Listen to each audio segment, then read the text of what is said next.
up? It's Way Up with Angela Yee, and it's time for your Yee Tea. So Joy-Ann Reid, her show has been canceled from the MSNBC lineup, as well as Alex Wagner's show. Now, MSNBC does have a new president after Rashida Jones has stepped down and left. But the network is facing significant business challenges. More of their viewers are going somewhere else, and they're about to shed approximately 10.5% of their subscribers between the end of 2023 and the end of 2025. But I think the worst part of all of this is that her getting let go from MSNBC was leaked to the press before her staff was even notified. So then they had to call an impromptu meeting, and there was just a lot of emotions, as there should be, and that's how staffers found out that they no longer would have a job. However, the new president said that she hoped the staff would produce the 7 p.m. rotation until the changes take effect in April. According to the president, changes are based on data analysis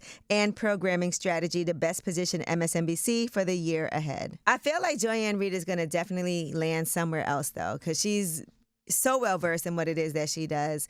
And I saw people also posting, how can you support her during this time? Just make sure you follow her. Make sure you watch her last show, which is actually going to be on today. Recently, Gotti Lorenzo, who's Irv Gotti's older brother, did an interview on the Two-Way podcast, and he talked about his brother's health. Now, here's what he had to say about Irv not going to the doctor and not getting diagnosed in time, but also not really taking his health as seriously as he could have. Irv doesn't go to the doctor, so that's why he's so late being diagnosed. And then when he finally did go get a real physical, he's like, you're diabetic, and he didn't believe it. He did go on his terms. He just didn't believe it, and he was like, I'm going to go the way, basically, I wanted. He ate a bunch of Chinese food while playing poker and had a massive hemorrhagic stroke, which is bleeding on the brain. The name of the podcast is Remembering Irv Gotti Lorenzo, Fighting Diabetes and Stroke Awareness. And also Damon Dash and the host Mark Halperin were there too.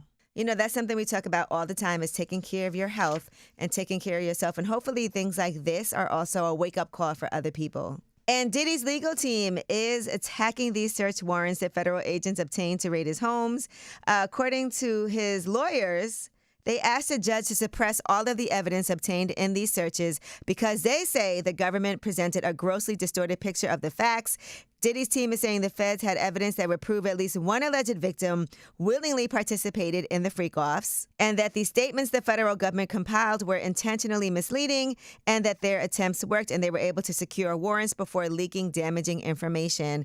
Interesting, because Diddy's team is definitely getting ahead of all of this and making moves that we wouldn't even have anticipated. So we'll keep you guys up to date on all of this coverage. That is your Yee Tea. When we come back, we have Under the Radar. These are the stories that are not necessarily in the headlines. They're flying under the radar, but you need to know about them anyway. It's Way Up. Way Up.